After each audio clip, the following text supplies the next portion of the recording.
የጅብ ቡዳ ለምን ትሆናላችሁ? የጅብ ቡዳ የምንሆነው እንግዲህ ሰዎች ተዘጋጅ ሰውነቱ ከሰውነቱ ውስጥ አንተ ዘማ ምንድነው? ዲያብሎስ ምንድነው እሱ የሚሰራው? ቻማተት ልጁ ቤተ ክህነት ነው። ዲያቆን ነው ልጁ። ዲያቆን ነው ልጁ። የት ዲያቆን? ዲያቆን ጎጃም ነው ተወልዶ ያደገው። ጎጃም ነው ተወልዶ ያደገው። በቤተሰብ ላይ የቆየው 400 ዘመን 400 ዘመን ነው የምትለኝ? አዎ ዘመኔ እኔ በቤተሰብ ላይ ነው ያለሁት። ልጁ ላይም አብሬ እየተዋለድኩ ነው የቆየሁት። እየተዋለድኩ ነው አይመጣ እየተዋለድኩ ነኝ። ስሜን እየቀያየርኩ አዳልሞት እላለሁ፣ ወሰንጋላ እላለሁ፣ የአርሴው እመቤት ብር አለንጋ እላለሁ። ይህን ቀያየርኩ ዲያብሎስ ነኝ። ዲያብሎስ ዓለሙን የማስተነካክለው የማጠፈው ይህን ሁሉ ዓለም የማበላሸው ትውልዱን እንዳልነበረ የማደርገው እኔ ዲያብሎስ አርበኛው ወታደር አርበኛው ወታደር ዛሬ ክብር የተገለጠ በጸሎት ያዘኝ። 2 ዓመት ሙሉ በጸሎት እየተንበረከከ እየጸለየ ቤተሰቦቹን ሁሉ ዘሩን አዝሪቱን አበላሽቼ አስተነካክዬ እንዳልነበረ አድርጌ እያስመለኩኝ የማያመልኩት የላቸውም አዳልሞቴ ነኝ እያልኩኝ ሀገር ነው ጎጃም። ኢትዮጵያ ብቻ ነች የምታስቸግረን። ኢትዮጵያን ግን አሁን እያሰናከን በቤተ ክህነቱም እየገባን በታላቆችም በታናሾቹም እየገባን ኢትዮጵያን ግን ዋጋዋን እንሰጣታለን ብለን አስበን ነበረ። አይሳካልንም። አንዳንዴ እንያዛለን። አዎ ይሄ ቆማጣ ልጅ የሆነ ልጅ ድንገት ያዘን። አመት ሙሉ በጸሎት ሌሊት እየተንበረከከ የማይጸልይ የለም። ትምህርት ስንት ናችሁ? 5 ሚሊዮን በጣም ትንሽ ሰራዊታችን። እኔ ዲያብሎስ ነኝ። ግን ስሜን ስቃይረው ግን ወሰንጋላ እላለሁ፣ አዳልሞቴ እላለሁ። ብራለንጋ የአይነ ጥላው መንፈስ ብራለንጋ ብዬ ስሜን ቀይራለሁ። የአርሴው እመቤት የምባለው ምን ብራለንጋ ነኝ። ምን ማልቀያየር የለም። ስንቱን ስም አበዛለሁ። ይሄ ሁሉ በእኔ አሽከር ቁጥጥር ነው ያለው። ስሜ ዳይሬክት ዲያብሎስ ነው። ቤተሰቦቹ ጋር ነጭ በሬ እየታረደ በዘንዶ እየተመሰልኩኝ እቀርባለሁ። ቅድመ አያቱ ጋር እቀርብ ነበረ። የዛኔ እዛ እየተመለኩ ቆየውን ገንኝ በዘንዶ እየተመሰልክ ትታያለህ። አዎ ዘንዶ ነጭ ዘንዶ መስልና ህዝቡ ይሄን ያህል ህዝብ ይሰበሰባል። በቃ ህዝቡ ሲሰበሰብ ነጭ በሬ ይታረዳል። ነጭ በሬው ሲታረድ እዛ ደሙ ላይ ዘንዶ መስዬ ነጭ ዘንዶ መስዬ ከየት እንደመጣው አይታይም። እዛ መሀል ሲሆን ህዝቡ ያምናል። በቃ እግዚአብሔር ወረደ ይላል። ዘንዶው እግዚአብሔር ወረደ ይላል። አዎ ዘንዶውን ሲያዩ ጭራሽ ያምናል። እንደዛ አካባቢ ነው እንደሚሆነው። ጎጃም ውስጥ። የት ጎጃም? ምኑ ጋር? ጎጃም ደብረ ማርቆስ አካባቢ ልዩ ስሙ ነብረማ የሚባል አካባቢ ነው። እንደዚህ እደረገ የነበርኩት ነብርማ የሚባል አካባቢ ሉማሜ ነብርማ የሚባል ቦታ አካባቢ ነበር እንደዚህ የሚደረገው። የዘንዶ ዘመን አሳልፈሃል? አሳልፌያለሁ። ስንት ዘመን ነው ይሄ ዘንዶ እየሆንክ የምትታየው የነበረው? ዘንዶ እየሆንክ የቆየሁት ይሄን ሳስመልክ የቆየሁት በልጁ ቅድመያት በአራተኛው ቅድመያት ላይ ነው። 160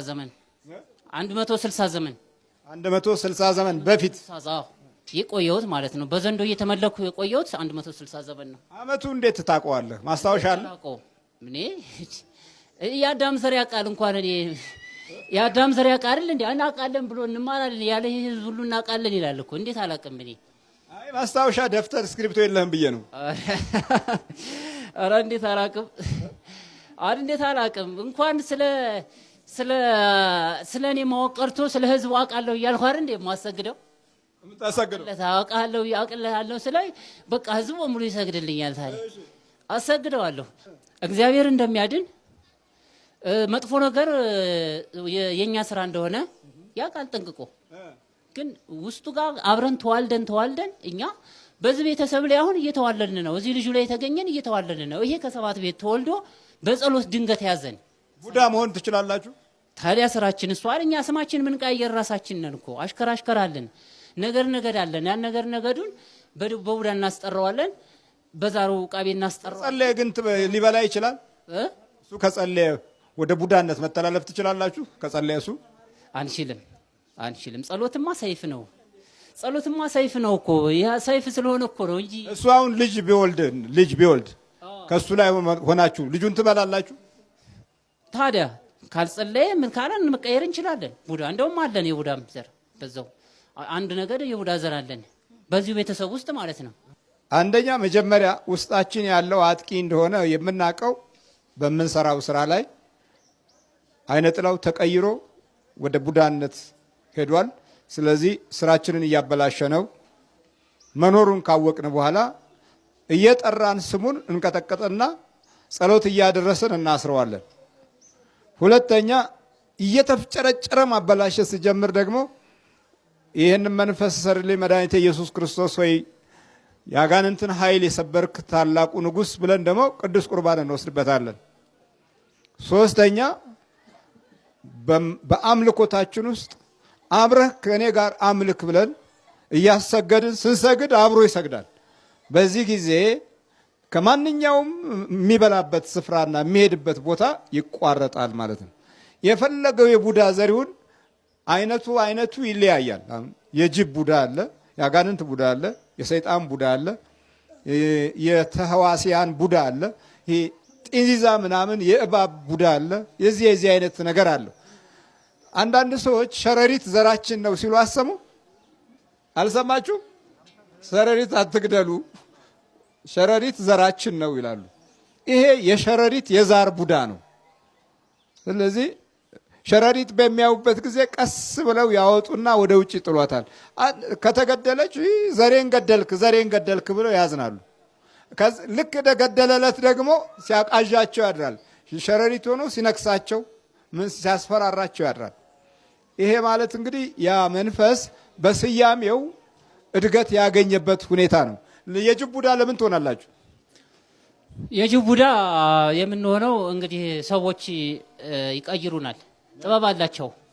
በጥበባቸው የሆነ እጽዋት ይቆርጡና ያንን እጽዋት ሲሰጡት ለሰውየው ይቀየራል ወደ ጅብነት። አዎ እጽዋቱም የኛ ነው እንነግረዋለን። ይህ ሚስጥር ግን እንዳይወጣ እያለ ማንም ዓለም አያውቀውም። ይሄን ሚስጥር ማንም አያውቀውም። አውቀውም። እንዴት አውቀውም? ትልቁ ሚስጥራችን ይሄ ነው። ወደ ጅብ ቡዳ መለወጥ። ቡዳ መቀየር እጽዋት ነው። በእጽዋት ይቀየራል። ህድያችን እጽዋት ሲይዛት ሰውየው ጅብ ይሆናል። ሲተዋት ኖርማል ሆኖ ከሰው ጋር ይቀመጣል። አካሉ እንዴት ይለወጣል? አካሉ ሰውየው ሰው ነው፣ ጅብ ይሆናል። በቃ ጅብ ይሆናል። እዚህም እኮ ይዟት ቢመጣ አሁን ሰውየው እያየ ነው ጅብ ይሆናል። ይዟት ቢመጣ ጅብ ይሆናል። ሰውየውም እኮ እጽዋቷ የእናንተ መቀያየሪያ ነች። መቀያየሪያ ነች፣ የሁሉ ነገር መስሪያ። በቃ በዚህ በጅቡ መንፈስና በእኛ መንፈስ የምንቀያየርባት የምንጠቀምባት ናት። እሷ የምንጠቀምባት እሷ ናት። አሁን ለምሳሌ ያ የጅቡ ቡዳ የሚቀየረው ሰው ቅዱስ ቁርባን ቢወስድስ? እንዴት አይነት ጥያቄ ነው እንዴ? እንዴት ይወስዳል? እሱ የጅብ መንፈስ ማለት እና ከቁርባን ጋር አንድ ይሆናል እንዴ? ገና ንስሐ ገብቶ ሰው ሆኖ አዲስ ሆኖ ተወልዶ እንደገና ስንት ነገር አግኝቶ ነው አዛ መድረስ የሚችለው። እንዴት ቁርባንና የጅብ እንትን የሚለው ቁርባን እንዴት ይመጣል? እንዴት አልገባኝም። የጅብ መንፈስ ያለበት ሰው ወደ ቁርባን እንዴት ይመጣል? አይመጣም ጭራሽ። ይሄ የጅቡ መንፈስ በገባበትና በተሾመበት ዕለት ነው የሚወጣው። አንዳንድ ጊዜ ጨረቃዋ ሙሉ ስትሆን አሊያም ደግሞ ሙሉ በሙሉ የጨለማ ቀን ሲሆን በዚህ ጊዜ ከሌሊቱ 6 ሰዓት በላይ እስከ 10 ሰዓት ድረስ ወደ ውጭ ይወጣል። ውጭ ወጥቶ ይመለሳል። ያ ግብሩ ነው። እንዲህ አይነት ግብሮቹ ደግሞ አንደኛ ሌላ ሰውን እንዳይበላ፣ ሁለተኛ የሱን ሀብት ኑሮ ገንዘብ መንፈሱ እንዳያስወስድበት፣ ሶስተኛ ሚስጥሩ እንዳይወጣና እንዳይጋለጥ ይሄንን 2 መንገዶች ይሄድበታል ማለት ነው። ግን ንስሐ ገብቶ ቅዱስ ቁርባን ቢወስድ መንፈሱ እንዳለ ይቆምና የተወሰነ ትግል አድርጎ ከህይወቱ ይለየዋል። አሊያም ደግሞ ከእግዚአብሔር መንግስት ጋር በተያያዘ አብሮት እያለ እንኳ ቢሞት ነፍሱን አያሸንፍም ማለት ነው። አይወስድም፣ ነፍሱን ወደ ሲኦል አይወስድም ማለት ነው። እሺ፣ አቤት ሚስጥር ሁሉ ወጣ እኮ። ምን ይቀራል? እንዴ? ያለነው ኢትዮጵያ ውስጥ እኮ ነው። ኢትዮጵያ ውስጥ ነው ያለን። ግን እኛ ምን ተስፋ አለን? ኢትዮጵያ አሁን ትለቃላችሁ አትለቁ እንዴ? ቀላል ያነጋግራል እንዴ? እሱ ሲወለድ ግን ገና ከቆሎ ትምህርት ቤት ሲገባ ይሄ ወጥመዳም ከዚህ ማጥፋት አለብን ብለን እዛ ሀገር ሲቀድስ በጣም ሰው ይወደው ነበረ። ድምፃዊ ነው። ይኸው ብዙም ዘልቆ እንዲማር ባናደርገውም እዛ ሲሄድ እንመልሰዋለን። ቅኔ ቤት ሲሄድ እንመልስ፣ ዜማ ቤት ሲሄድ እንመልሰዋለን። ለምንድን ነው የምታረጉት? እንዳይወጣ ነው። እኛ እንዳይወጣ ደግሞ እሱ ቅስና ይዞ እዛ እኛን ይረብሸን እንዴ? አብረን የተወለድከው አይነ ጥላው? አዎ ሴት ነች። ሴት አይነ ጥላ ነኝ። ሴት አይነ ጥላ? ብር አለንጋ ነው የምባለው። ሴት ብር አለንጋ? ምን ከፈለግሽ አህያ አለንጋም ትሆኛለሽ። እሆናለሁ። ምን ማልሆንበት የለኝም። ደግሞ እንደ ሴት ነው የምታወሪው? አግብቶ የለም እንደ እሱ ቢያገባ በህልም ሌሊት ሁሉ አብሬ እየመጣሁ ከህጉ ጋር ሳጣለሁ ምን ሆነ ያኔ አይደለሁ እንዴ? ከህጉ ጋር ሳጣለሁ ምን ሆነ አይደለሁ እንዴ? ምን ነው ከህጉ የምታጣዩ? ህግ አለችው በህግ ያገባት ሚስቱ ማለት ቆርቧል እኮ ቆርቧል። በህግ ያገባ ነው። እና በምን ሰዓት ነው የምትመጭበት? ሌሊት እመጣበታለሁ። በስንት ሰዓት? ሌሊት 9 ሰዓት ለጸሎት ሳይነሳ ቀደም ብዬ ወደ 6 ሰዓት 5 ሰዓት ላይ እመታዋለሁ። ለምንድን ነው የምትመጪው? ስራዬ ነው። ሴት ዛር የተባልኩ እንደዚህ ወንዶችን በዚህ እንዳሰናክል አይደል እንዴ? ሴት ዛር የተባልኩ ወንዶችን እንዳሰናክል ነው። ለማሰናከል? ሚስቱንስ? ሚስቱም በቃ ምንም አትልም። በቃ አታውቅም። እሷ አንቺ መኖርሽን አታውቅም። ልጁ ብቻ ምን ሆኖ ነው እንደዚህ ተወት የሚያደርገኝ? አጣልተነው ነው እኮ በ10 ዓመት እኮ ነው እስከዛ የተገናኙት እንጂ አጣልቼው ቆይቻለሁ። ደግሞ እንደ ሴት ነው እንደምታወሪው? አሁን ደግሞ እንዴ እኔ ነኛ ታዲያ እኔ ስለሆንኩ ነው። አሁንማ አንተስ? ስማ አንተ። አቤት። አንተ ደግሞ እንዴት ነው? ዲያብሎስ አንበሳው ነኝ። አንበሳው ነኝ። እንደሚያገሳ አንበሳ የሚውጠውን ፈልጎ ይዞራል ያለው ቅዱስ ቃሉ ይሄው ነው። ሌላ እኮ አይደለም። ከእግዚአብሔር እንደሆነን ዓለም በመላው በክፉ እንደተያዘ እናውቃለን የምትለው ቃል የቱን ያህል ገና በሐዋርያት ዘመን እንኳ ዲያብሎስ በጣም በከፍተኛ ሁኔታ ስራ ላይ እንዳለ እንገነዘባለን። ኢየሱስ ክርስቶስን በ3 ዓመት አገልግሎት ውስጥ እያጣደፈ ወደ መስቀል ላይ የወሰደው አለ ምክንያትም አይደለም። ይህን ያህል ምድሪቱን የመቆጣጠር ችሎታው የቱን ያህል ብርታት እንዳለው ነው የምንገነዘበው። ግን የዚህ ዓለም ገዢ ወደ እኔ መጣ፣ በእኔ ላይ ግን አንዳች የለውም የሚል መልእክት አምላካችን አስተላልፏል። ይህ ማለት ለክርስቲያኖች ሁሉ በቂ የሆነ የተስፋ ቃል ነው።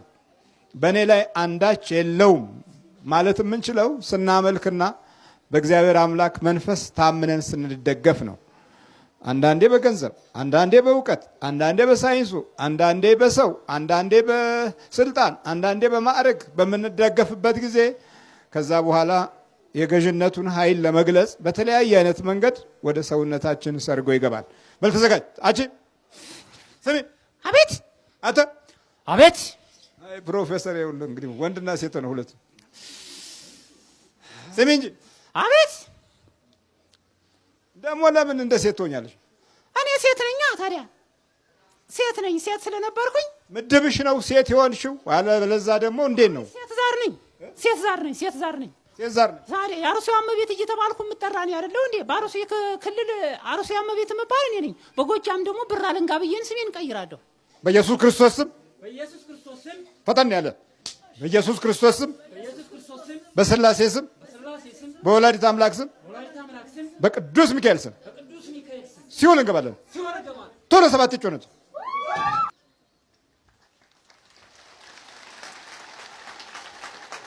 በደግ ማን?